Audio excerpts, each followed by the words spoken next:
نحمدہ ونصلی علی رسولہ الکریم۔ یہ مسائل چل رہے تھے کہ عشاء کی نماز سے پہلے سونا ناپسندیدہ عمل ہے۔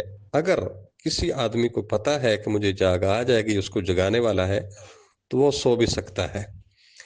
اور عشاء کی نماز سے پہلے جس بندے کو پتہ ہے کہ مجھے کسی نے جگانا کو نہیں، اس کو نہیں سونا چاہیے۔ عشاء کی نماز جماعت کے ساتھ اہتمام کرنا چاہیے۔ حدیث نمبر 570 ہے، امام بخاری رحمہ اللہ کے استاد محمود بن غیلان، جن کا تعلق مرو کے ساتھ ہے، مروزی یعنی جو موجودہ ترکمانستان ہے، اس علاقے سے۔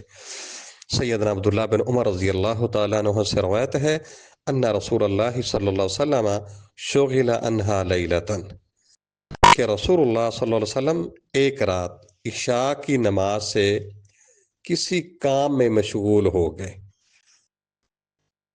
فأخرها، آپ نے اسے لیٹ کر دیا، حتی رقدنا فی المسجد، یہاں تک کہ ہم لوگ مسجد میں سو گئے۔ ثم استیقظنا، پھر جاگے، ثم رقدنا، پھر ہم سو گئے، ثم استیقظنا، پھر ہم بیدار ہوئے۔ ثم خرج علینا النبی صلی اللہ علیہ وسلم، پھر نبی صلی اللہ علیہ وسلم نکل کر ہمارے پاس آئے اور فرمایا، لیس احد من اہل الارض ینتظر الصلاۃ غیرکم، کہ زمین والوں میں سے تمہارے سوا کوئی اس نماز کا انتظار نہیں کر رہا۔ وکان ابن عمر، اور عبداللہ بن عمر رضی اللہ تعالیٰ لا یبالی، نہیں پرواہ کرتے تھے، اقدمہا ام اخرہا، کہ اس کو پہلے پڑھ لیں یا دیر سے پڑھیں۔ اذا کان لا یخشی ان یغلبہ النوم عن وقتہا، جب انہیں یہ ڈر نہیں ہوتا تھا کہ اس کے وقت میں ان پر نیند کا غلبہ ہو جائے گا۔ وکان یرقد قبلہا، وہ اس سے پہلے سو جایا کرتے تھے۔ اب اس حدیث کے اندر دو چار باتیں۔ پہلی بات جو ہے وہ یہ ہے کہ عشاء کی نماز سے پہلے بندہ سو سکتا ہے اس صورت میں جب اس کو جگانے والا جماعت کے ساتھ کوئی نماز پڑھنے کے لیے ہو، یا اس کو پتہ ہو کہ میں نے اتنی دیر بعد جاگ جانا ہے۔ دوسرا، اب کچھ لوگ جذباتی انداز میں ہو کر کہتے ہیں جی اس میں صحابہ کرام سوئے تھے، پھر اٹھ کے ایسے نماز پڑھ لی، وضو نہیں کیا۔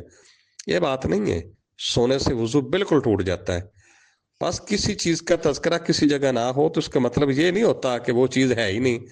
جب دوسری جگہ نصوص سے ثابت ہے کہ سونے سے وضو ٹوٹ جاتا ہے، سونے کی وجہ سے وضو کرنا چاہیے، تو یہاں پر صرف یہ مسئلہ ثابت کرنا ہے کہ عشاء کی نماز سے پہلے بندہ سو سکتا ہے۔ جس کو پتہ ہو کہ میں بیدار ہو کر عشاء کی نماز جماعت کے ساتھ پڑھ لوں گا، اس کے لیے کوئی حرج والی بات نہیں۔ اور عبداللہ بن عمر رضی اللہ تعالیٰ عنہ، وہ عشاء کی نماز سے پہلے سو جایا کرتے تھے۔ ان کو پتہ ہوتا تھا کہ جب جماعت کا ٹائم ہو جائے گا نا تو میں اٹھ جاؤں گا، مجھے کوئی مسئلہ نہیں ہے۔ تو ایسے آدمی کو اجازت ہے، وہ بندہ سو بھی سکتا ہے، ضرورت پڑے تو طبیعت تھوڑی سی ذرا فریش ہو جائے گی، یہ مسئلہ۔